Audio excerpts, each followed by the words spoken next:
서금 미랄이 되게 하소서. 사제 최기식.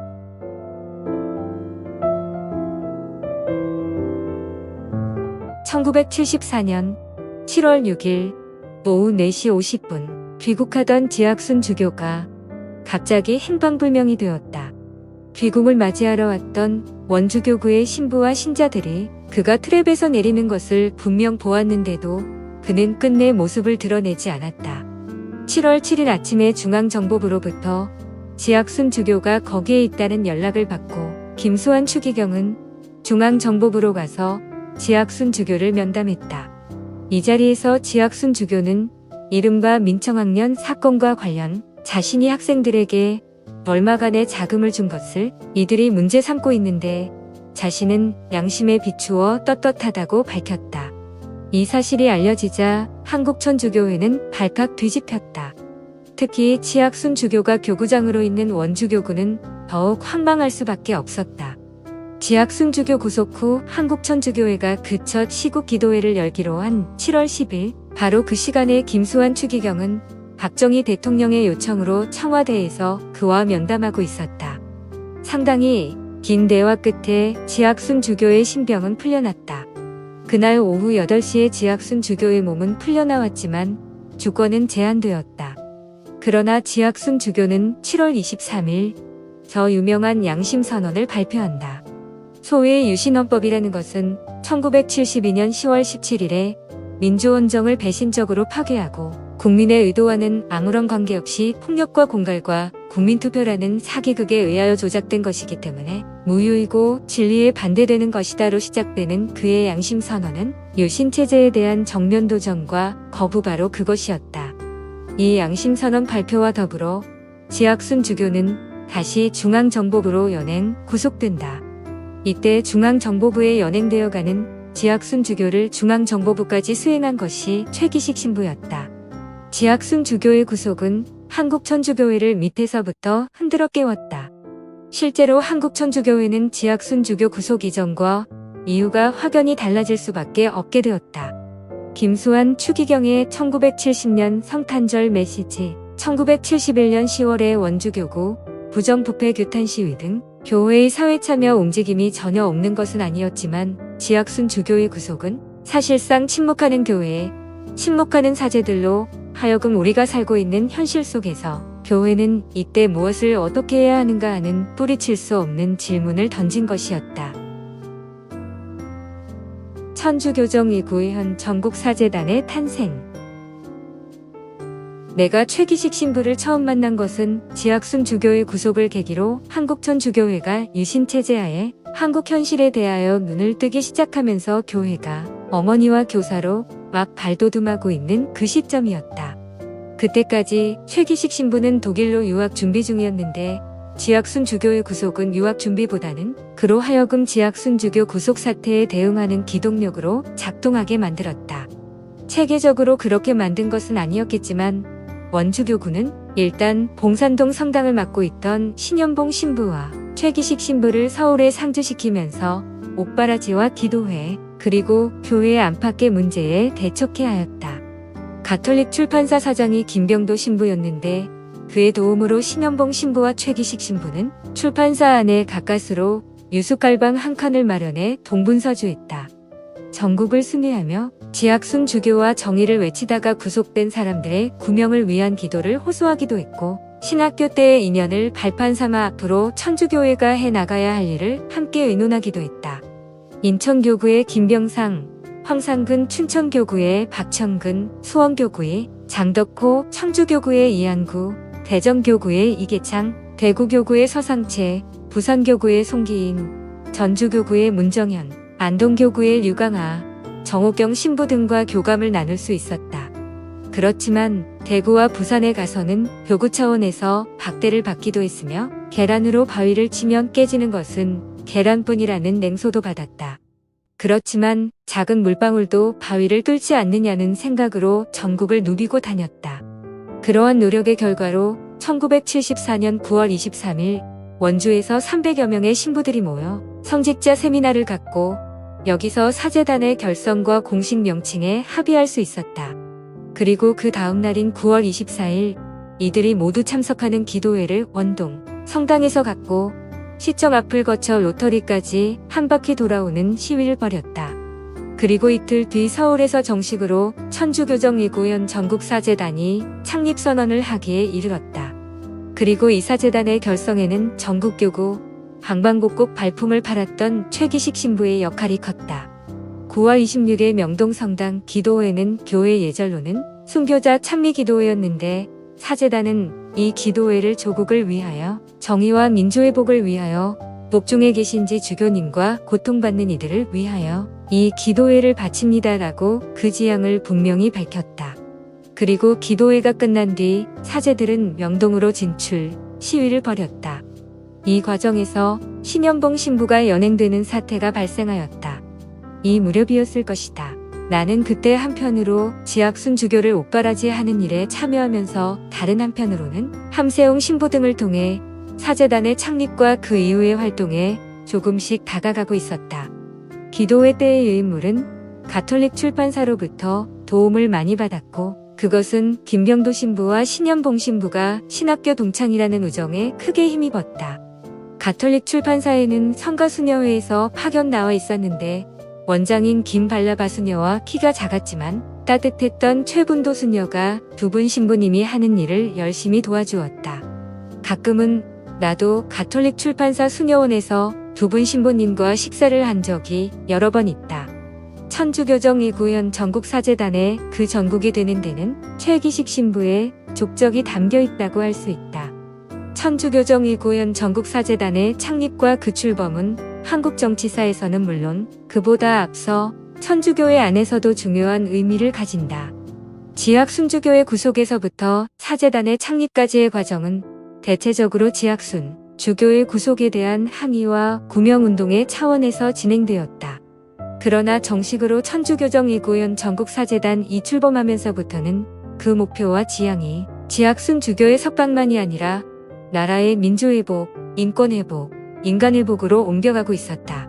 이제는 천주교회의 관심이 교회 차원을 넘어 한국 사회 전반에 대한 관심과 애정으로 확대되었다. 지학순 주교만이 아니라 민청학령 관계자를 비롯 고통받는 이들 전부, 특히 인혁당 사람들, 노동자와 농민 도시 빈민의 문제에 이르기까지 그 관심의 폭이 확대되고 있었던 것이다. 1970년대의 특징 가운데 하나를 말한다면 교회의 현실 참여 즉 하느님의 역사 개입이라고 말할 수 있다. 인혁당 사건 가족들의 아픔에 함께 울다. 지학 순주교의 구속에서 비롯된 서울에서의 활동은 점차 천주교회를 넘어 이웃 개신교와의 연대동화, 조선특위 기자들과의 교류, 인혁당 사건에 대한 개한 노동자, 농민 빈민운동가들과의 대화 등으로 확대 심화되어 갔다. 특히 인혁당 사건의 진상을 알게 되고는 유신 정권의 행태에 새삼 몸서리 쳤다. 최기식 신부는 동료 사제들과 함께 가톨릭 여학생관 전진상교육관에서 인혁당 사건 관련자 가족들로부터 더욱 자세히 그 진상을 알게 되었고 이로부터 그 이후 명동 성당을 비롯한 기도회 때 그들 가족에게 호소할 수 있는 기회를 주기 시작했다. 전창일 씨의 부인 이민영 씨, 오홍선 씨의 부인 강순희 등이 눈물을 흘리며 인혁당 사건의 진실을 알렸다. 사재단 신부들은 아무리 악독한 정권이라지만 그렇게 쉽게 결코 죽일 수 없을 것이다. 걱정하지 말라고 사형수 가족들을 위로했다. 가족들은 이제까지 아무도 우리를 빨갱이라고 내치고 상대해 주질 않았는데 신부님들과 목사님들이 안아주셨습니다. 이것이 바로 하느님의 품입니다 하며 감사해했다. 재판 기록도 조작되었다. 인혁당을 조직한 사실이 없다고 진술한 것이 조직을 만들었다는 것으로 둔갑하여 기록되었으며 인혁당 사건은 조작되었다고 말한 외국인 선교사인 오글 목사와 신호트 신부는 추방되었다. 김수환 추기경, 윤보선 전 대통령 등은 공개 재판을 요구하는 성명을 발표하고 대통령 앞으로 진정서를 올렸지만 그것은 유신 정권에게는 마이동풍이었다. 마침내 1975년 4월 8일 대법원에서 사형이 확정되었다. 바로 그날 명동 성당에서는 사재단이 주최하는 인권기도회가 있었다. 마침 그 미사는 김수환 추기경이 집전하였다. 미사를 드리고 나오는 추기경 앞에 사형수 가족들은 하얀 소복을 입고 엎드려 남편을 살려달라고 울부짖으며 통곡했다. 최기식 신부는 바로 김수환 추기경의 뒤를 따르고 있었다. 추기경은 제의를 입은 채로 그 가족들을 일으켜 세우며 설마 죽이기야 하겠습니까? 너무 걱정하지 마십시오라고 하는 위로의 목소리를 최기식 신부도 들었다. 기도회를 마치고 원주에 가 있던 최기식 신부는 그 이튿날 이들이 사형 집행되었다는 소식을 듣고 서울로 달려 올라왔다. 함세웅 신부가 주임으로 있는 응암동 성당에서 합동미사가 있다는 얘기를 듣고 달려갔다. 그러나 시신들은 가족들의 의사와는 달리 유신 정권에 의해 이리저리로 강제로 운구되었다. 그걸 막기 위해 문정현 신부는 차바퀴 밑에 눕기까지 했다. 원주교구의 굴론반호의 허 신부는 얼굴에 피가 낭자한 모습으로 응암동 성당에 들어왔다. 시신도 없이 장례미사를 드리고 신부들은 각기 장례집을 찾아 나섰다. 최기식 신부는 동료 신부 한 사람과 함께 가련동 오웅선 씨 집으로 갔다. 들어가는 것조차 막았지만 그걸 뚫고 들어갔다. 시신에는 목과 발, 그리고 몸 여러 곳에 혹독한 고문의 자국을 남기고 있었다. 사흘 동안 거기에 있었다. 장례를 치르고 장지까지 갔다 왔다. 이 사건을 보면서 최 신부는 유신 독재는 어떠한 방법으로든지 막아야 한다. 민족의복도 반드시 이루어져야 한다는 신념을 갖게 되었다. 그런 한편으로 나에게 어려운 사람들의 고통이나 아픔에 동참할 수 있는 기회를 갖게 된 데 대해 감사한 마음을 갖게 되었고 또 사제가 된 보람을 맛보았다. 그것은 쪽간이 여성 노동자들과 어울렸을 때도 도시 빈민들과 함께 했을 때도 마찬가지였다. 신부가 되기 위해 태어난 사람. 강원도에서 처음으로 생긴 교회, 풍수원 성당에서 약 6km 정도 경기도 땅으로 산을 넘어 달리면 도로 왼쪽 편으로 10여 호의 마을이 있고 그 뒤로 보이는 골짜기, 거기가 바로 최기식 신부의 고향 중할리이다. 믿음에 있어서는 누구한테도 뒤지지 않는 부모의 막내 아들로 최기식 신부는 태어났다. 우리나라에서 두 번째로 신부가 된 최양업 토마스 신부는 최기식 신부의 증조할아버지의 형님이 된다. 고조할아버지는 하느님께 아들을 맡긴 3년 뒤에 전교를 하다가 잡히어 순교했다. 고조할머니는 남편과 함께 끌려가 남편은 3일 만에 매에 못 이겨 숨지고 어린 것 하나는 젖이 나오지 않아 품속에서 숨지고 어린 것 4명은 감옥 밖에서 울부짖는 가운데 매일 끌려나가 모진 고문을 받으며 배교를 종용당했다. 자식들 때문에 천주교를 믿지 않겠다고 외치며 밖으로 나와 어린 것들을 품에 안고 통곡하다가 어린 것들을 잠재우고는 또 감옥을 향하여 하느님을 부르며 걸어갔다. 할머니는 맨 큰 아들에게만 당신의 순교일을 알려주었다. 15세의 소녀는 동생들은 염려 말라며 어머니를 순교의 길로 떼밀었다. 어린 동생들 손을 잡고 이 집 저 집 다니면서 동량한 동전을 희광이에게 주며 어머니를 단칼에 베어 고통을 줄여달라고 호소했다. 어머니의 순교 장면을 혼자서 지켜보고 어머니의 시체를 구하려고 끝까지 따라갔다가 강물에 던져지는 어머니를 보고 울고 또 울었다. 그런 선조의 피를 받아 최기식 신부는 태어났다. 따라서 그는 아주 어린 시절부터 신부가 되기를 지향했다. 또한 신앙촌에 자리 잡은 성당과 학교, 자신이 우상으로 삼았던 훌륭한 신부님과 선생님, 신앙이 전부인 듯 살아가는 부모님, 이런 모든 것들이 그를 사제의 길로 이끌었다. 그 시절 그는 성당에 있던 느티나무조차 너는 신부가 될 거야 라고 얘기해주는 것으로 느꼈다. 어떻게 보면 그에게 사제의 길은 숙명이었다. 그렇지만 언제나 그렇듯이 사제란 자신이 하느님을 선택한 결과가 아니라 하느님이 나를 선택한 것이라는 것이 더 맞는 말일 것이다. 그러나 재수를 하고서야 소신학교 성신중고등학교에 입학할 수 있었고 반 친구들이 반장으로 뽑아주었지만 우등생이 아니어서 반장 노릇을 하지 못하는 상처도 입었다. 그러나 성서도 열심히 읽었고 영혼의 성약이나 준주성범을 매일의 양식으로 삼았고 십자가의 길 기도는 사제로의 길을 가는데 큰 힘이 되었다. 그러면서 사제가 된다는 것은 많은 것을 소유하려는 사람들 속에서 자신을 내어주기 위하여 끊임없이 노력해야 하는 사람이라는 것, 다른 사람이 소유를 위해 애쓸 때 자신의 소유뿐만 아니라 존재까지도 내어놓아야 하는 사람이라는 걸 끊임없이 새겼다. 대신 학교 생활은 일반 고등학교를 졸업하고 1년 동안 라틴어를 배운 별거와 한방이 되어 시작했다.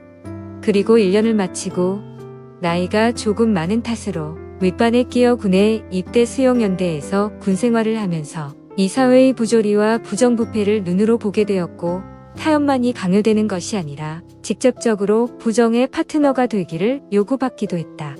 그렇지만 군복무를 마칠 때까지 최기식의 성소는 조금도 흔들리지 않았다. 그러나 집안의 지나친 가난은 가정의 평화와 사랑도 빼앗아 갈 뿐만 아니라 신앙까지 위협한다는 것을 깨달게 하기도 했다. 이 모든 것을 선조들의 신앙, 최 토마스 양업 신부님과 그 가족들의 힘겹고 고통스러운 삶을 반추하며 극복해야 한다고 생각했다. 선조들의 신앙을 자신과 부모님의 상황에 가늠하여 묵상하며 자신의 의지를 굳혀나갔다. 이런 묵상을 통하여 최기식은 하느님은 선택한 자들이 힘들어할 때 결코 그를 혼자 내버려두지 않는다는 것을 믿었다. 때로는 비틀거리다가 넘어지지만 그럴 때마다 또다시 일어나기를 거듭했다. 그리고 누군가가 자신에게 신부가 된 동기가 무엇이냐고 물어오면 이렇게 대답하곤 했다. 나는 신부가 되기 위해 세상에 태어난 것 같다. 마침내 1971년 9월 원동 성당에서 신품성사를 받고 신부가 되었다. 모든 신자들이 앞을 다투어 마당 바닥에 무릎을 꿇고 머리를 숙이며 강복을 청할 때 그들 머리 위에 손을 얹으며 강복을 내리는 상상 속에 내 모습이 드디어 현실이 되었던 것이다. 서품 때의 축제 분위기는 고향 본당으로 이어지고 그 후에도 며칠 동안은 가는 곳마다 축복의 주인공이 되어 분주한 나날을 보냈다. 공식적인 첫 미사를 드린 곳은 고향인 풍수원 성당이었다. 그날 온 동네 사람들이 성당으로 몰려왔고 먼 공소에서 알지 못하는 교우들까지 몰려와 성당을 가득 메웠다. 신품성사를 받을 때 상본에 새긴 한마디 말은 썩은 미랄이 되게 하소서로 했다. 그러나 더 높은 곳에서 참된 사제 생활을 제시하며 사제로서의 출발을 격려해 주시는 분이 계셨다. 그분은 한국인으로 두 번째 사제이며 최기식 증조부의 마청님이 되시는 최양업 신부님이었다. 서품 후 공식적인 첫 미사는 풍수원에서 봉헌했지만 가족들과 함께하는 첫 미사는 충북 제천 배론에 있는 최양업 신부의 묘지에서 봉헌했다. 그 묘소는 초라했다. 거기서 그는 최양업 신부가 이렇게 말하는 소리를 들었다. 혼노야, 내가 정말 썩은 미랄처럼 살기를 원하느냐? 세속적인 모든 것을 포기하고 하느님께 너의 삶을 온전히 바치고 싶단 말이냐? 그렇다면 지금 내 무덤을 마음에 새기거라. 썩은 미랄이 되는 것은 예수님의 빈 무덤, 그것을 향해 가는 것이다. 너는 주님의 무덤이 왜 비어 있었는지 아느냐? 그것은 주님이 원하시는 바, 당신의 죽음과 무덤을 사람들의 영혼 속에 마련하고 싶었기 때문이다. 내가 진정 썩은 미랄로 살기를 원한다면 후손들이 살 땅이 아니라 후손들의 마음 속에 내 무덤을 마련하거라. 그들의 영혼을 헤아리고 그 영혼을 흔드는 사제가 되거라. 그러면 그들 안에 주님의 생명이 자랄 수 있을 테니까. 사제의 길. 최기식이 신부가 된 것은 공의회가 폐막된 지 6년 후 원주교구가 설정된 지 6년째가 되던 1971년이었다. 설정 당시 원주교구는 본당이 14개, 한국인 사제는 5, 6명에 불과하고 나머지는 본론반 후의 외국인 사제들이 사목하고 있었다. 그러나 1970년 들어와서는 춘천교구 일부와 청주교구의 일부인 제천, 단양 지역이 원주교구로 편입되어 본당이 20개가 넘었고 한국인 사제도 10여 명이 되어 있었다. 그 즈음 원주교구의 젊은 교구장 지학순 주교는 교구와 지역 발전에 안간힘을 쏟고 있었다. 외국에 나가 구걸하다시피 모은 성금으로 문화센터를 짓고 중학교를 설립하고 재해가 나자 재해대책본부를 만들어 가난한 농촌과 광산촌의 사람들에게 살 길을 열어주려고 애를 썼다. 그리고 센터의 방송국까지 유치, 세상 사람들 속으로 가는 교회의 모습을 보여주려 했다. 최기식 신부는 원주교구로 왔지만 친한 동료들은 대부분 춘천교구에 남아있어 처음에는 썩 내켜하지 않았다. 그러나 수원교구에서 안승길 신부가 자청해서 원주로 오고 살레지오에서 이대식 신부도 와서 외로움을 면할 수 있었다. 최기식 신부가 처음 발령된 곳은 학성동 성당이었고 이례적으로 안승길 신부와 함께 부임을 했다. 최기식 신부는 주임 신부, 안 신부는 본당 신부라고 불렀다. 첫 부임지라서 정말 열심히 했다. 냉담 중인 교우집을 일일이 찾아다녔고 가정 형편과 아이들 교육에도 관심을 보였다. 본당을 활성화시키기 위해 연령대와 성별, 활동 단체별로 돌아가며 피정을 하도록 주선했다. 한 번에 영세받는 사람이 100여 명에 달했다. 5개의 공소를 한 주에 한 번씩 나가 공소 사람들만 모아서 피정을 하기도 하고 때로는 공소에서 잠을 자면서 교육에 열을 올렸다. 눈이 많이 왔을 때는 비탈길을 내려오다가 미사진과 함께 신자들이 싸준 막걸리 병이 굴러떨어지는 일도 있었다. 1976년 단양성당에 가서는 죽어가는 본당을 3개월 만에 3배로 부흥시키고 원동성당으로 들어왔다. 36세의 주교자 본당 주임 신부가 된 것이다. 그 사이에 많은 일이 원주교구에서 일어났다. 개인적으로도 어머니가 의식불명의 전신마비로 쓰러지시는 일도 겪었고 그 와중에 유학 준비를 하라는 명령을 받았다. 1973년 자신은 평범한 시골 신부로 신자들과 어울려 그들의 기쁨과 아픔을 함께 나누는 것이 꿈이었기 때문에 유학 가라는 주교님의 말씀이 반갑지만은 않았다. 그렇지만 숙명해야 되는 사제이기에 서울의 남산 독일 문화원에 다니며 독일어를 배우기 시작했다. 그러나 이 유학은 1974년 7월 지학순 주교의 구속으로 자연스럽게 무산되었다. 1971년 10월에는 원주 문화방송에 부정부패를 더 이상 보고 있을 수 없어서 교구 차원의 부정부패 규탄 시위를 벌였는데 원주교구 평신도들이 그 시위 계획 모의를 최기식 신부가 있는 학성동 성당의 사제관에서 했다. 이때의 시위에는 10여 명의 한국인 신부를 비롯 외국인 신부도 모두 나섰다. 교우들이 성당 문 앞을 나가자마자 원주시장, 경찰서장이 나와 무릎을 꿇고 자신을 받고 넘어가라고 애원하다시피 하면서 와가 결국 연좌농성에 돌입했다.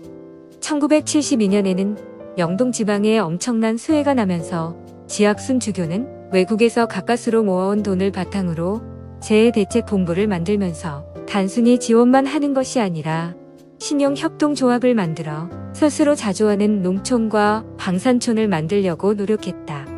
그때 최기식 신부는 회의하는 방법, 생활협동조합, 신협등협동조합 운동을 교육하는 등 함께 노력했다.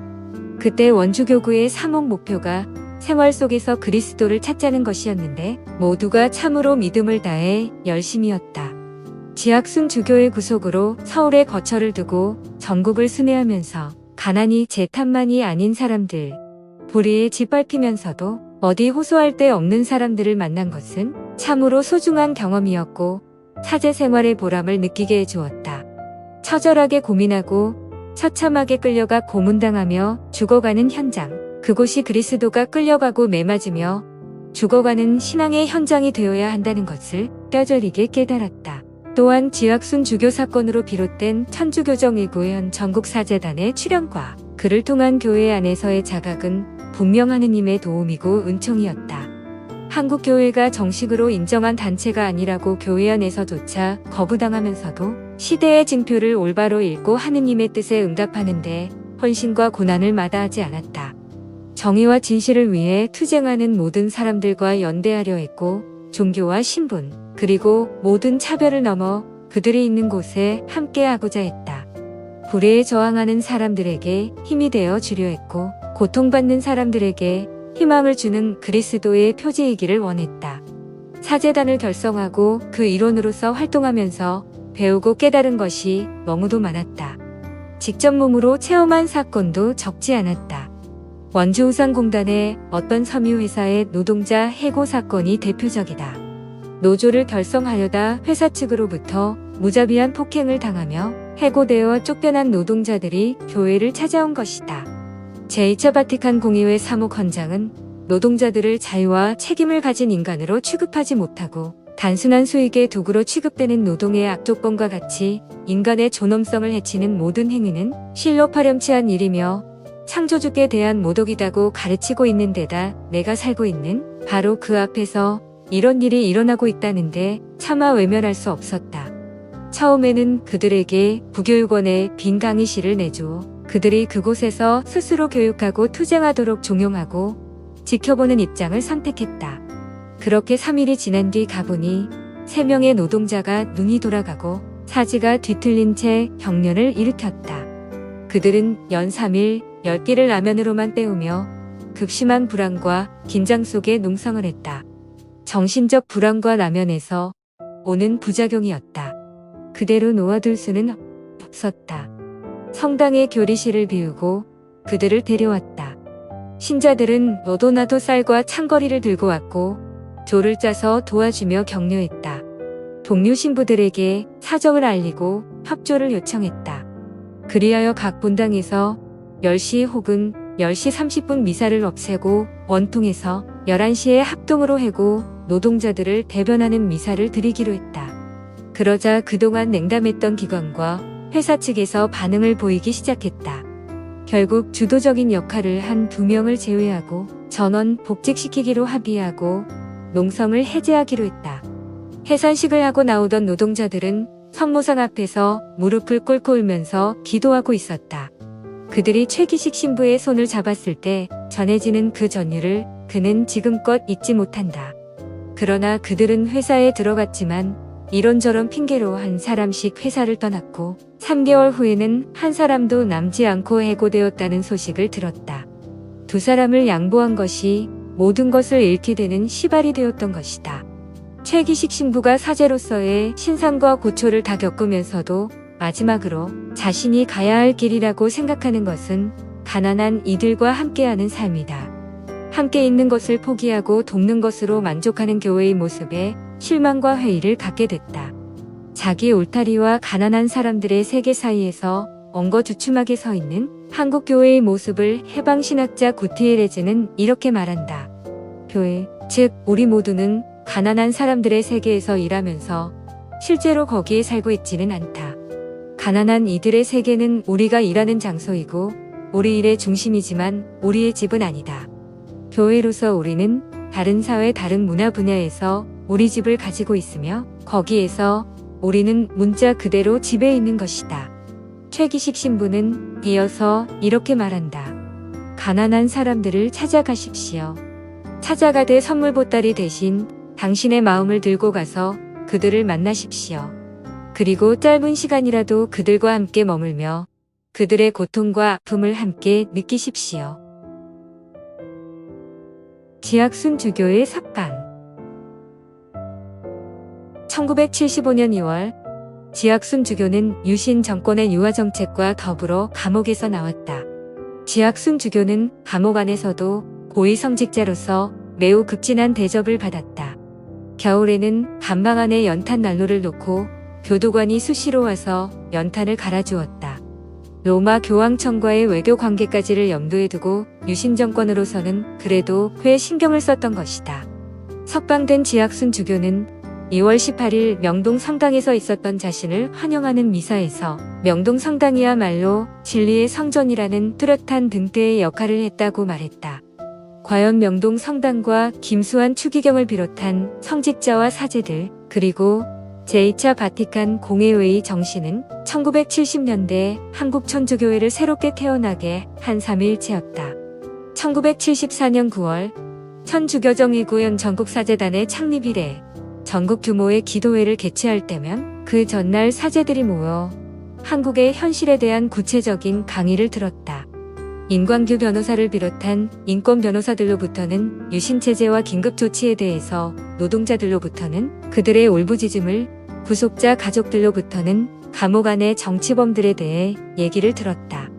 이러한 과정을 통하여 사제들은 이제까지 몰랐던 대한민국의 실체를 조금씩 익혀나가고 있었다. 그것은 최기식 신부도 마찬가지였다. 1975년 2월 19일 지학순 주교는 원주로 귀환하였다. 1974년 4월 해외 출장을 위해 원주를 떠난 뒤 감옥을 거쳐 10개월 만에 귀환한 것이다. 이때의 귀환 장면을 두고 어떤 사람은 예수의 예루살렘 입성에 비유하기도 했는데 실제로 그와 방불하게 장엄한 장면이 연출되었다. 그가 귀환하던 날 원주역에서 원동 성당에 이르는 일. 5km 거리의 양편에는 태극기를 손에 든 5천여 명의 신자들과 1만 명이 넘는 시민들이 지학순 주교 만세, 정의와 진리는 승리한다고 외치며 지학순 주교를 환영했다. 어떤 신자는 자신의 옷을 벗어 지주교가 가는 발 앞에 깔아놓기까지 했다. 지학순 주교가 석방되면서 최기식 신부는 이제 서울에 상주할 필요가 없어졌다. 지학순 주교는 또 유학을 권했다. 그러나 이번에는 정중하게 사양했다. 어쩌면 한국의 현실을 떠나 있는 것이 싫어서였는지도 모른다. 원주 원동 성당 보조 신부를 거쳐 단양 성당의 주임 신부로 발령을 받아 열심히 사목했다. 그리고 몇 달 뒤에는 원동 성당 주교자 성당의 주임 신부로 발령을 받는다. 1975년 3월 이른바 3.1절 명동성당 민주구국선언 사건이 터졌다. 최기식 신부는 그 사건이 일어나는 과정을 몰랐다. 실제로 그 민주구국선언 사건은 그해 1월 일치주간에 있었던 원주에서의 신구교성 직자들의 모임과 선언 뒤 원주선언이라 불리고 있다의 연장선 위에서 개신교 목사들이 원주선언처럼 자신들도 시국선언을 하고 싶은데 발표할 장소가 없으니 명동성당의 3.1절 기념 미사 때 자신들에게 선언문을 낭독할 기회를 달라고 한 것이 사건의 전부였다. 명동성당 미사의 2부 순서의 목사들을 석에 주선한 것이 신연봉, 함세웅 신부였다. 3.1민주구국선언이 발표되자 유신 정권은 그 이전에 전주 기도회 원주에서의 신구교 성직자 모임과 일치주간 행사 등을 소급해 문제 삼아 3.1민주구국선언 사건으로 포장해 거창하게 발표했던 것이다. 그러나 그들의 의도는 거꾸로 신구교회가 더욱 단결하여 민주회복 투쟁에 나서게 했을 뿐이다. 그렇지만 최기식 신부는 3.1민주구국선언 사건이 터지자 또다시 전국을 누비고 다녔다. 그리고 1977년 3.1민주구국선언 사건 1주년을 맞아 발표한 4.1 구선언문 등과 관련하여 정보당국과 숨바꼭질까지 해가면서 도피하다가 부평에서 서울로 연행 중앙정보부에서 3일간이나 조사받았지만 다행히 구속되지는 않았다. 그러나 그는 그 과정에서 이 새끼야, 내가 신부야? 하는 모욕적인 소리도 들었다. 그 이후에도 여러 사건이 터졌다. 동일방적 사건, 오원춘 사건, 함세웅 문정현 신부의 재구속 등 그때마다 서울과 지방 나들이를 해야 했다. 그러나 이제 그것을 지겹다기보다는 즐거운 나들이였다. 부산 미 문화원 방화 사건. 최기식 신부가 온 세상의 이목을 한몸에 받게 된 것은 뭐니뭐니 해도 1982년 3월 18일에 부산 미문화원 방화 사건 때문이었다. 그보다 앞서 있었던 광주 미문화원 방화 사건 1980년 12월 9일은 세상이 알까봐 쉬쉬했지만 부산 미 문화원 방화 사건은 대낮에 발생한 데다 그냥 덮어둘 수 없을 만큼 그 규모나 피해가 컸다. 그때까지만 해도 어떠한 형태의 반미라도 반미는 금기였다. 그러니 전두환 정권은 전국 방방곡곡에 검문소를 설치하고 방화범들에게 2천만 원에 달하는 현상금을 걸었다. 길거리에서는 어디를 가나 검문 검색이 이루어졌다.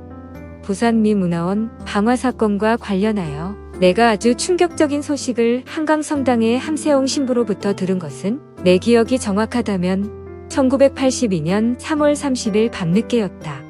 그때 함 신부가 들려준 얘기는 그 방화 사건의 남녀 주범 2명이 최기식 신부가 책임자로 있는 원주교육원 지하 보일러실에 숨어 있는데 자수하려 한다는 것이었다. 그들은 김 현장을 찾아왔는데 김 현장은 광주 민주화운동 때 살인마 전두환 살육작전이라는 유인물을 제작해 뿌리다가 수배되어 여기저기 전전하다가 2년 전부터 원주교육원의 피신해 있다는 것이었다. 최기식 신부는 함세웅 신부에게 두 사람 문부식과 김은숙의 자수를 부탁하면서 그동안의 사정을 말하고 이내 등촌동으로 피정 지도를 위해 떠났기 때문에 나는 직접 만나지는 못했다. 최기식 신부가 쓴 로만 칼라와 빈 무덤에는 그날 최기식 신부가 한강 성당에서 잔 것으로 되어 있다. 두 분 신부 사이에서는 김현장을 찾아 원주에 왔다면 그럼 김현장이는 어떻게 하느냐는 문제가 논의되었다고 한다. 최 신부가 확인했는데 김현장이는 부산 미문화원 방화 사건과 직접적인 관련이 없으니 이번 자수 주선 대상에서 빼기로 했다는 것이다. 나는 두 분 사이에 나누었다는 얘기를 듣고 앞으로 어떤 순서로 누구를 통해 어떻게 해야 할 것인지 등에 대해 함세웅 신부와 상의했다. 당시 전두환 정권의 핵심 중 한 사람인 허삼수 정무수석이 한강 성당에 적을 둔 신자였기 때문에 천주교회가 보호하고 있다는 사실의 통보와 자수알선은 그를 통해 하기로 했다. 그리고 현상금에 대한 문제는 설사 준다 하더라도 받지 않아야 하며 그 밖에 당국에 요청해야 할 사항을 정리했다. 첫째, 이들에 대한 고문과 같은 잔혹행위를 하지 말 것. 둘째, 자수에 따른 법적인 혜택을 보장할 것. 셋째, 교회는 자수주선 사실을 굳이 내세우고 싶지 않으니 그 사실을 가능하다면 공표하지 말 것. 넷째, 자수수사기관의 선택은 정부가 결정하되 다른 기관에 보복을 없게 해줄 것 등이었다. 그 이튿날 31일 오전 최기식 신부는 등촌동에서의 피정지도를 마치고 다시 한강 성당에 와서 함세웅 신부와 이돈명 변호사를 만나 자수 절차에 대한 논의를 했다. 최기식 신부는 김현장으로부터 문부식 김은숙이 자수하겠다는 뜻을 전달받았을 뿐 당사자들로부터는 확인을 받지 못했기 때문에 그들의 뜻을 원주에 가는 대로 확인해 알려주기로 하고 원주로 떠났다. 함세웅 신부는 31일 일찍부터 계획한 대로 기민하게 움직였고 오후에는 당국으로부터 천주교회 측의 요망사항이 충분히 준수될 것임은 물론 고문하지 말라는 대통령의 지시가 있었다는 내용과 특히 자수를 주선하는 천주교회에 대한 대통령의 감사의 뜻도 전달받았다. 자수하는 날짜는 4월 1일 오후 1시 원주에서 신병을 인계하기로 했고 대체로 그렇게 진행되었다. 4월 1일 그렇게 그들은 떠났다. 최기식 신부는 예정된 시간이 가까울수록 두려움과 불안에 떠는 두 사람을 힘찬 포옹으로 코로나 승용차에 올라타는 두 사람을 배웅했다. 그러나 TV 보도는 자수가 아닌 검거로 나왔고 이들을 상대로 범행을 추궁 중이라고 나왔다. 무언지 불길한 예감이 들게 하는 발표였다. 4월 2일 최기식 신부가 새벽 미사를 올리고 돌아왔을 때 안기부 원주 분실장이 찾아왔다. 그는 새벽에도 다녀갔다고 한다. 그는 마주 앉자마자 단도직입적으로 김현장을 데려가려고 왔다고 했다. 처음에는 김현장이 없다고 잡아댔다. 그러나 어제 자수한 문부식과 김은숙이 모든 걸 이미 진술했다는 것을 알았고 더 이상 거짓말을 하거나 김현장을 빼돌린다는 것이 불가능함을 알았다. 그와 함께 안기부에 가서는 더 이상 버틸 수 없다는 것을 구체적으로 실감했다. 오는 길에 교구청에 들러 지학순 주교에게 김현장과 관련한 전후 사정을 말씀드렸다. 마침 함세웅 신부가 왔다.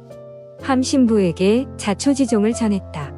함 신부도 김현장을 자수 형식을 빌어 인도하는 방법밖에 없다는 생각이었다. 2년 동안 내 집에 있었던 사람을 보내는 마음은 안타깝기 짝이 없었다. 그러나 최기식 신부가 해줄 수 있는 것은 아무것도 없었다. 따뜻한 목욕과 정성 들여 차린 식사, 그리고 힘찬 포옹과 함께 이렇게 말해주는 것이 고작이었다. 빈첸시오, 힘들겠지만 꿋꿋하게 잘 견뎌라. 김현장과 문부식.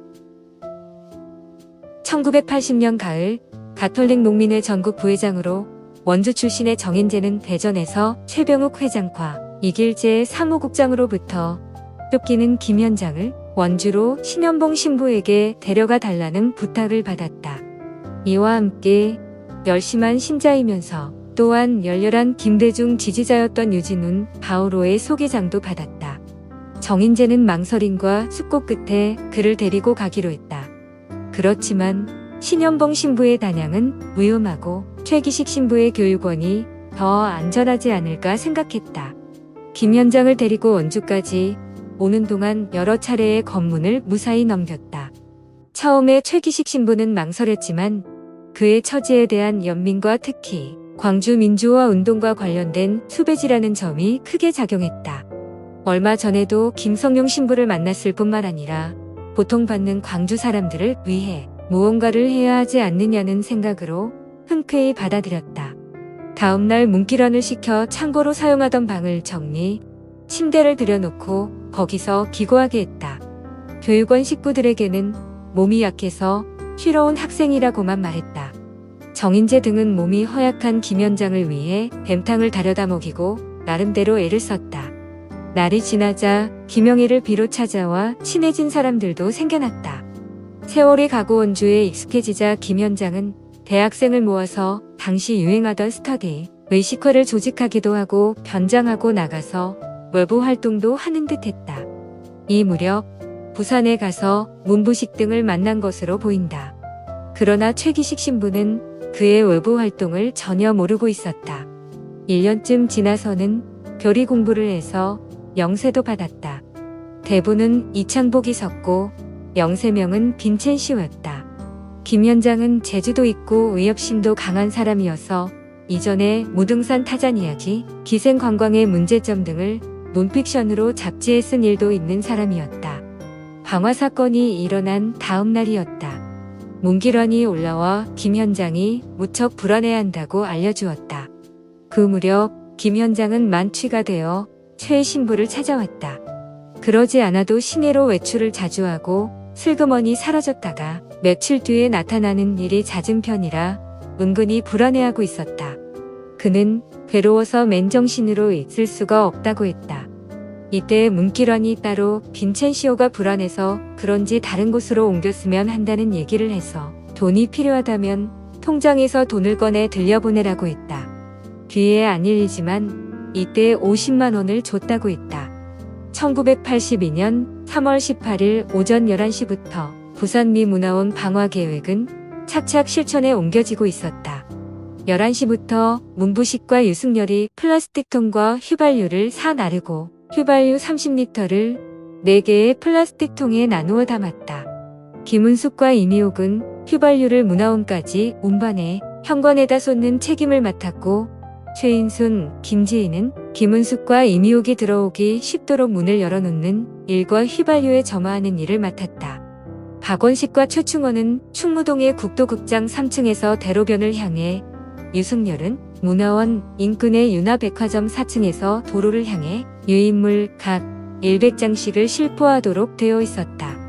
문부식은 방화 사건을 총지휘하되 방화시에는 문화원 건너편에 있는 치과의원 2층 복도에서 화재 현장을 촬영하기로 했다.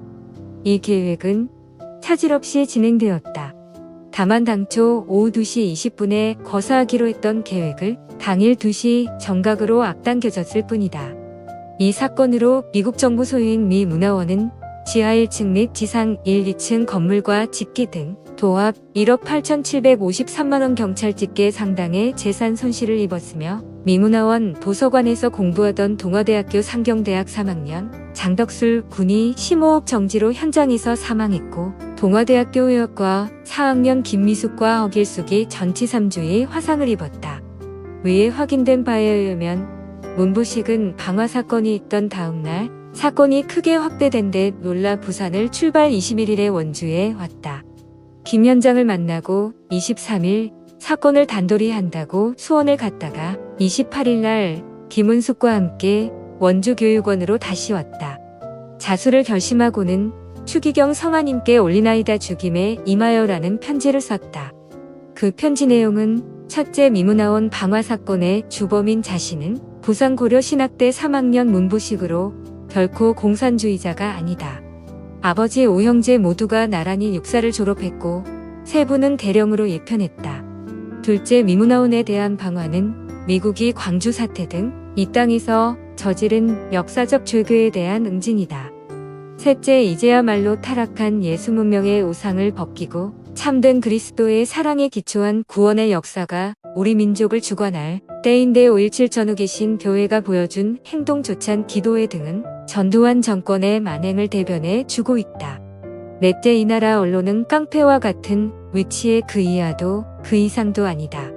마지막으로 방화 과정에서 고해 아니게 죽은 장덕술 군의 명복을 빌고 부상당한 두 여학생에 대하여 심심한 사의를 표하며 일생 동안 죽는 날까지 그들에 대한 죄값을 다하고자 고백하오니 추기경 성악계옵서 저희들의 외침을 저버리지 않으시길 바란다고 하면서 오른손 손바닥과 5손가락의 지문을 남겼다. 유서와도 같은 편지였다. 3월 19일 무렵 김현장이 몹시 힘들어했던 것도 문부식이 다녀간 뒤끝이었을 것이다. 30일 그날 원동 성당에서 김지석 신부와 함께 TV로 보다가 범인 가운데 하나인 이미옥이 검거됐다는 보도를 보고는 교육원으로 와 김현장을 찾았다. 그때 김현장이 주범은 여기 저하고 같이 있습니다 하는 것이 아닌가 뭐라 할 수 없는 충격이 밀려왔다. 별의별 상상이 꼬리에 꼬리를 물었다. 어떻게 하려고? 자수시켜야지요. 우리 집에 언제부터 와 있는 거야? 며칠습니다. 이미 두 사람도 자수할 생각을 가지고 있고 추기경님 앞으로 양심 고백도 할 생각입니다. 최기식 신부는 김현장에게 두 사람의 자수 절차를 밟아도 되는지 확인해 달라고 부탁했다. 직접 확인한다는 것이 어쩐지 너무 잔인하게 느껴졌다. 얼마 후 김현장이 올라와 결심을 굳혔다는 사실을 전해줬다. 그때 떠오른 사람이 함세웅 신부였다. 최기식 신부는 휘정 지도차 내일 올라가려던 일정을 앞당겨 서울로 와서 함세웅 신부를 만났던 것이다. 그리고 이튿날 내려가 두 사람의 자수 의사를 다시 직접 확인하고 함세웅 신부에게 암호로 그 사실을 알렸다. 김현정이를 빼고 두 사람을 자수시키기로 하는 과정은 대체로 이렇게 진행되었다. 떠나는 날 아침나절 김영애, 김현장 등의 주선으로 문부식과 김은숙의 결혼식 최기식 신부는 약혼식 정도였다고 한다. 비슷한 절차를 최기식 신부가 주관했다. 언제 죽을지도 모르고 다시 만나기까지 얼마나 걸릴지도 모르는 상황이니까 이런 절차라도 받고 가야 되지 않겠느냐는 당사자와 주변의 얘기를 따를 수밖에 없었던 것이다. 사제의 신원. 김현장을 보내고 난 그날 저녁 밤 9시 뉴스는 김현장을 자수형식을 빈건거를 통해 신병을 확보했다는 것과 함께 그는 강도 사건으로 복역한 적이 있는 전과자이며 학생운동의 기폭제로 문부식에게 방화 사건을 교사한 배우인물이며 최기식 신부가 책임자로 있는 교육원에서 농민들을 대상으로 의식화 훈련을 시킨 특강 시간의 강사라는 것 등 실로 최기식 신부로 하여금 입을 다물지 못하게 하는 내용이었다. 참으로 어처구니 없는 것은 가톨릭 원주교육원 프로그램에 관한 보도였다. 교육원에서 운영하는 프로그램은 대부분이 꾸르실려 등의 신앙교육이었고 농민들을 대상으로 한 프로그램은 신협의 회계교육과 유기농법, 무공해 농산물 재배 방법 등에 관한 것이었다. 그런데 교육원에서 공공연하게 김현장이 용공작용의식을 심어주는 의식교육을 했다니 참으로 황당한 보도가 아닐 수 없었다. 다음 날에도 김현장에 대한 보도는 더욱 침소봉대되고 있었다. 교육원으로 달려온 기자들의 질문에 답하면서 적어도 교육원에서 강사로 활동했다는 것은 전혀 사실이 아니라고 해명하고 잘못된 보도의 시정을 요구했다. 그리고 김현장이 숨을 곳이 없어 찾아왔을 때 사제의 신원을 걸고 받아들일 수밖에 없었다는 것을 말하고 그 일로 해서 자신에게 가해지는 처벌이라면 기꺼이 받겠다고 했다. 그러나 저녁에 9시 뉴스는 정정은커녕 한 수 더하여 농민회 행사 때 사용하였던 피켓까지 사진으로 보이면서 교육원을 좌경의식화 교육장으로 매도하며 몰아붙이고 있었다. 여섯째 날 최기식 신부가 문부식 김은숙이 교육원에 와 있다는 사실을 알고 바로 서울로 올라가 함세웅 신부와 자수 문제를 상의한 날을 첫째 날이라고 할 때 4월 4일 신문은 범죄자 숨긴 교회, 국민은 당혹했다. 한국일보 문부식의 배우 조종 김현장 검거 최 신부에 울면서 교사 고백 조선일보라고 대대적으로 보도하기 시작했다. 김현장을 방화 사건의 배우 조종자로 그리고 교회를 좌경불순 세력의 은닉처로 몰아가고 있었다. 3월 19일 밤 김현장의 취중 고백을 들은 기억은 있으나 그가 배우 조종을 했다는 얘기를 듣지 못했고, 그리고 그 후 여러 차례 물어봤을 때도 관계가 없다고 했다. 다만 광주 사태로 쫓기는 젊은이가 화급하게 찾아왔을 때 내치지 않고 품어준 평범한 사제일 뿐이었다. 과연 자신의 행동이 잘못되었는지 그날 밤 감실 앞에 무릎을 꿇고 기도했다. 그래도 불안했다. 그날 밤 태백에서 올라온 안승길 신부에게 어머니를 보살펴달라고 부탁했다.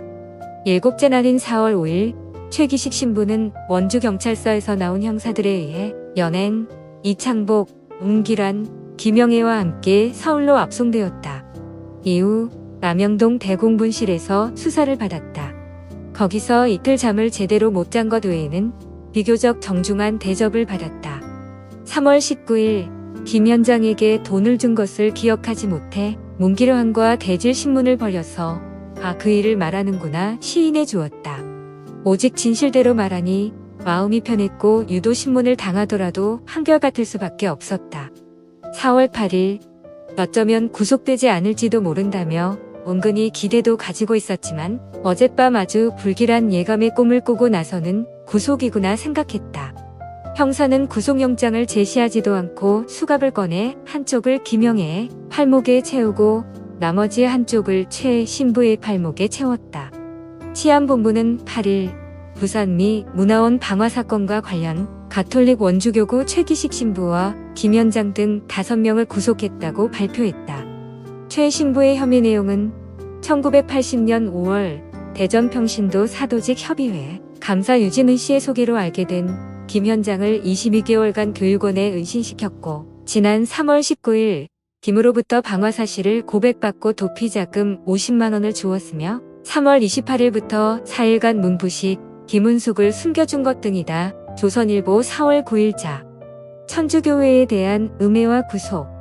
나는 함세웅 신부와 문부식 김은숙의 자수를 어떻게 주선할 것인가를 논의하던 처음부터 과연 김현장이를 언제까지 지켜낼 수 있을까 걱정했다. 문부식과 김은숙이 김현장이를 찾아 원주로 온 것이 아니라 지학순 주교님이라면 우리를 받아주겠지 하는 심정으로 원주를 찾은 것으로 말을 맞추기로 했는데, 과연 노련하고 때로는 고문까지 불사하지 않는 수사관들 앞에서 그 말 맞추기를 지켜낼 수 있을까? 결국 김현장이는 드러나고 말 것이라는 예감을 갖고 있었다. 만약 그가 드러난다면 그는 마땅히 광주 사태와 관련 수배 중이니 만취 조사와 구속은 불가피할 것이라고 보았다. 우선 그의 말대로 그가 부산 미문원 방화 사건과 직접적인 관련이 없다는 것은 믿고 있었다. 그러나 김현장에 대한 범인은 그것을 가지고 천주교회를 문제 삼거나 최기식 신부를 구속하리라고는 전혀 생각하지 않았다.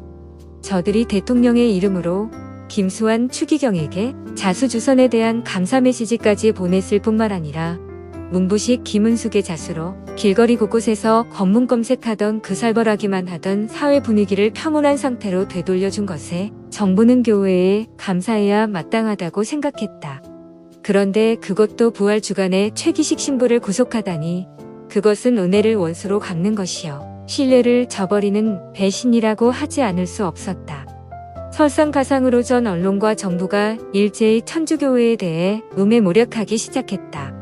교회를 마치 범죄인들의 은신처로 낙인 찍었고 가톨릭 농민회와 가톨릭 노동청년의 조계 활동을 자경용공 활동으로 몰아갔으며 농민교육용 피켓을 혁명도구인 양 방영하였다.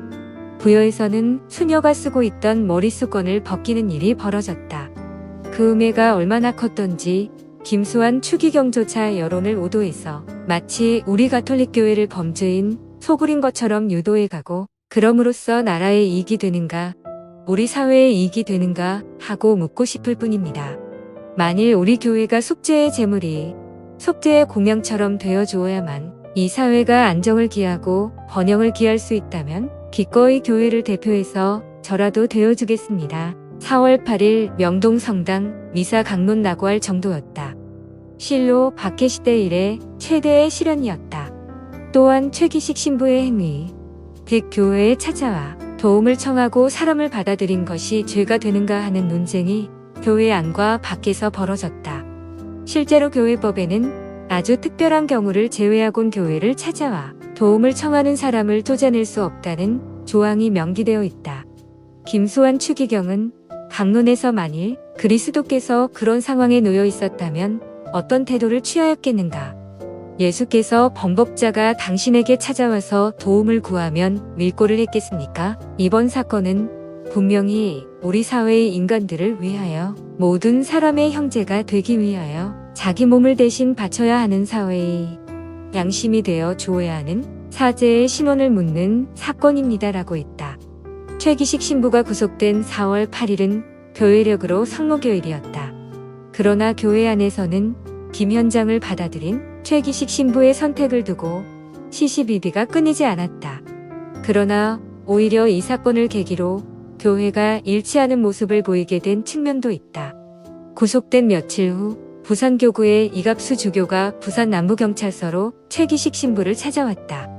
이갑수 주교는 어떻게 된 거야? 묻고 최기식 신부는 그동안 있었던 일을 솔직하게 모두 말씀드렸다. 이거 언론이 교회를 잡으려는 구먼 이갑수 주교는 그때 최기식 신부가 한 이야기를 골자로 한 최기식 신부의 양심 선언을 만들어 부산교구 주보에 실었다. 이로부터 최기식 신부의 행동이 예수 그리스도와 교회의 가르침에 어긋나지 않는다고 확신하게 된 교회는 서로 일치해 이 사건에 범교회적으로 대응했다. 의연하고 당당했던 피고들. 부산미 문화원 방화 사건이라는 일찍이 없었던 엄청난 사건과 사죄의 신원을 묻는 최기식 신부의 구속이 결합된 이 사건에 국내는 물론 해외에 관심이 집중되는 것은 당연한 일이었다. 나는 처음에서 끝까지 이돈명, 황인철, 홍성우 변호사 등과 함께 이 사건에 관여했다. 재판 때마다 변호사들과 동행해 부산과 대구에 내려갔다. 아직도 나는 공판정에 입장할 때 받았던 방청권을 가지고 있으며 피고인들의 진술을 받아 저거와 세상에 공개했다. 또 이를 바탕으로 부산미문화원 방화 사건의 진상을 엮어 국내외에 발송했다. 리용희 교수 등 증인 신문 내용도 내가 작성했으며 방화 사건과 관련한 변론 유지도 내가 세종로 성당사제관에서 밤새웠었다. 그렇기 때문에 나는 누구보다 이 사건에 대해 애정이 있고 또 잘 안다고 감히 말할 수 있다. 재판 기록도 거의 완벽하게 내가 갖고 있다.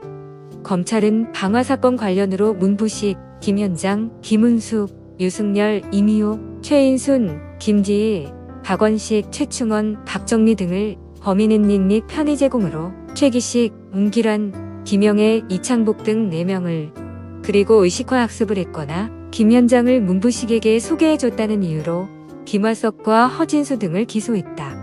이들 허진수와 김화석의 변호인으로 노무현이 선임되어 나는 그때 노무현을 처음 만났다.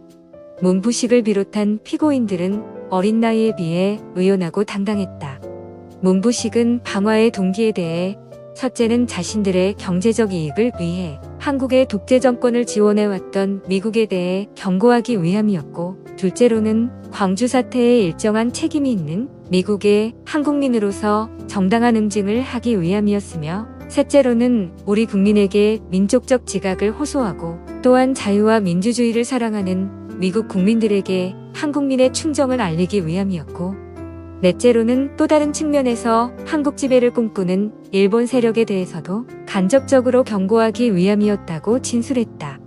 좀 더 직접적인 계기로 말한다면 군부 독재를 가능케 한 12.12 사태를 미국이 지원 묵인한 것 5.18 광주시민 대학살에 대한 미국의 책임을 묻는 것, 미국 잉여 농산물 도입과 관련하여 한국의 가난한 농민을 외면한 채 한국 정부의 뇌물 사건을 벌인 것, 그리고 위컴 미팔 군사령관의 한국 국민을 들쥐에 비유하는 모욕적인 발언과 주한 미국 대사 워커의 한국 민주화 운동에 대한 비하 발언이 방화를 결심하게 했다고 말하면서 광주 사태가 이 땅에 없었더라면 나는 이 자리에 서 있지 않았을 것 최후 진술이며, 궁극적으로는 진정한 민주주의를 한국에 실현시키기 위해서 방화했다고 했다. 방화는 방화 자체가 목적이 아니라 우리의 진정한 뜻을 알리기 위한 것이기 때문에 불이 난 사실을 세상에 알리기 위해 사진을 찍을 수 있을 정도만 계획했다. 처음에 식당을 방화 장소로 선택했지만 프로판 가스통이 있어 위험하다고 판단, 현관을 선택했으며 시간도 사람이 적은 점심시간을 택했다는 것이다. 사건이 목표 이상으로 확대된 것은 자신들이 휘발유의 폭발성을 몰랐기 때문에 대형 사고가 됐다는 것이다. 그러면서 피해자가 나타난 데 대해 안타깝게 생각한다. 자식을 잃은 가족에게 진심으로 죄송스러운 말씀을 드린다. 다친 사람들과 그 가족에도 사죄를 빈다고 1982년 7월 12일 법정 진술에서 말했다. 그들의 최후 진술 역시 감동적이었다. 나는 그 최후 진술을 받아 저거 바로 세상에 그들의 목소리를 전했다. 총론은 이동명 변호사가 맞고 방화 사건에 대한 변론은 홍성우 변호사가 맡았는데 그 변론 유지서에 초고를 내가 썼는데 그 변론의 마지막은 이렇게 되어 있다. 이 사건이 한국에서 한국민의 민족적 자존심과 존엄을 확인하는 계기로 발전하지 않는다면 이 사건으로 불의의 희생을 당한 고 장덕술 군의 죽음은 헛된 것이 될 것입니다. 이 사건에 임하여 최종적으로 말하고 싶은 것은 과연 누가 민족의 이름으로 감히 이들에 대하여 돌을 던질 수 있겠느냐 하는 것입니다. 광주 민주화 운동과 부산 미문화원 방화 사건은 한국 정치사와 민주화 운동사에서 획기적 전기가 되는 사건이었다. 광주 민주화 운동은 그 이후에 일어난 모든 사건을 일으키게 하는 원천이 되었고, 부산 미문화원 방화 사건은 미국에 대해서도 항의와 반대할 말을 할 수 있게 하는 그 단초를 연 사건이었다. 그리고 한국 민주화 운동이 한 단계 전진, 발전하는 계기가 되었다. 고통 속에서 기쁨을 맛보다. 최기식 신부는 0.8평의 방에 갇혔다. 그렇지만 경찰서에 있다가 온 탓인지 감옥은 견딜만하게 느껴졌다. 식성도 까다로운 편이 아니어서 감옥 안의 식사도 먹을만했다. 최기식 신부에 대한 옷바라지는 부산 독자수녀원에 있던 수도자 친척 누님이 맡아주었다. 그리고 지난 날 정의구현사 재단 활동과 관련하여 반대하거나 자신을 비난했던 선 배신부들로부터 받는 편지는 정말 반갑고 큰 힘이 되었다. 최 신부, 나는 지금 자네와 함께 있고 자네의 뜻에 주님의 은총을 빌고 있네. 힘내고 주님 안에 용기를 얻기 바라네. 출정 때마다 아이들은 저희들 때문에 신부가 고생한다고 미안해했다. 그들의 눈에는 신뢰와 감사가 담겨 있었다. 그들과 묶여서 법정 가는 것이 즐거웠다. 그 눈빛은 최 신부에게 엄청난 위로와 힘이 되었다. 재판 때는 이갑수 주교와 윤공희 대주교, 그리고 원주교구장 지학순 주교, 연로한 은사 박고한 신부가 와주셨고, 원주에서는 버스까지 대절했으며 사제단 신부들도 재판 때마다 많이 와주었다. 법정에서의 쟁점은 김 현장이 과연 방화 사건에 관련이 있느냐 하는 것과 최기식 신부의 김 현장 등에 대한 범인은닉이 죄가 될 수 있느냐 하는 것이었다. 최기식 신부에 대한 공소 사실은 광주 사태 관련자인 김 현장과 공주사대 금강회 사건의 주모자인 이상원을 은닉 도피케 했다는 것과 김 현장이 부산미 문화원 사건에 관련된 국가보안법 위반의 죄를 범한 자라는 점을 알면서도 편의를 제공했다는 국가보안법 위반이라는 것이었다. 최기식 신부는 후자의 경우 사실 자체를 인정하지 않았고, 전자에 대해서는 사실은 인정하지만 유죄를 인정하지 않았다. 1975년에 일본에서도 유사한 다네아 사건이 무죄 선고된 일이 있어 그 판례를 변호인 측이 제시하기도 했다. 최기식 신부는 유복묵 변호사가 집중 변호를 했다. 선고날 김현장 사형, 문부식 사형, 그리고 최기식 신부에게는 징역 5년에 자격정지 5년이 선고되었다. 방청석은 술렁거렸고 끝내 흐느끼는 소리까지 들렸다. 최기식 신부는 판결문의 일기가 끝나는 순간 자신도 모르게 자리에서 벌떡 일어나 소리쳤다. 이건 조작이다. 조작된 대판이다. 1심이 끝나고 나서 대구교도소로 옮겨지면서 편지와 면회 등 바깥 세상과의 접촉이 한결 자유로워졌다. 자연스럽게 조수들에게 관심이 갔고, 바로 그것이 최기식 신부로 하여금 사회복지 문제에 보다 구체적으로 생각하게 하는 계기가 되었다. 그때 병동에는 일반 자법에서 정치범 경제사범까지 죄질이 다양한 사람들이 모여 있었는데, 80% 이상이 결핵을 앓고 있었다. 그리고 치료 감호 대상자가 많이 있었다. 그때 최 신부에게는 지금 나는 이 사회에서 소외된 사람들과 함께 있다. 적어도 나에게 있어서는 일반 사목이나 다른 어떤 일보다 소외되고 있는 사람들을 끌어안고 정을 나누며 사는 것이 우선 돼야 하지 않을까 생각되었다. 이듬해 최기식 신부는 1년 3개월의 수감 생활을 끝내고 광복절 특사로 석방되었다. 감옥에서는 이제 남들 모르게 술도 만들어 남에게 줄 만큼 그 생활에 익숙해질 때였다.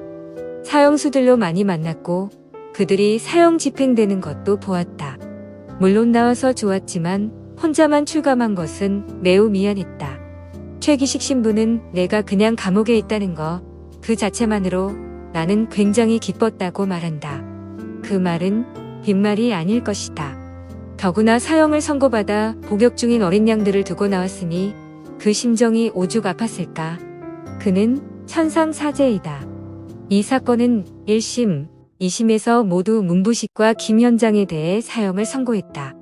그러나 이듬해 3월, 그동안의 기도와 고난이 하늘에 닿았던지 대법원에서 이들 두 사람은 무기로 감형되었다. 사형의 그 어두운 그림자로부터 해방된 것이다. 나는 그제야 깨달았다. 왜 최기식 신부가 감옥에 들어가야 했고 천주교회가 자수를 주선했음에도 불구하고 그렇듯 박해와 음해를 받아야 했는지를. 그것은 두 젊은이의 생명을 구해내기 위한 하느님의 오묘한 섭리였던 것이다. 최기식 신부는 그 도구였고 그 임무를 기쁘게 수행한 것이다.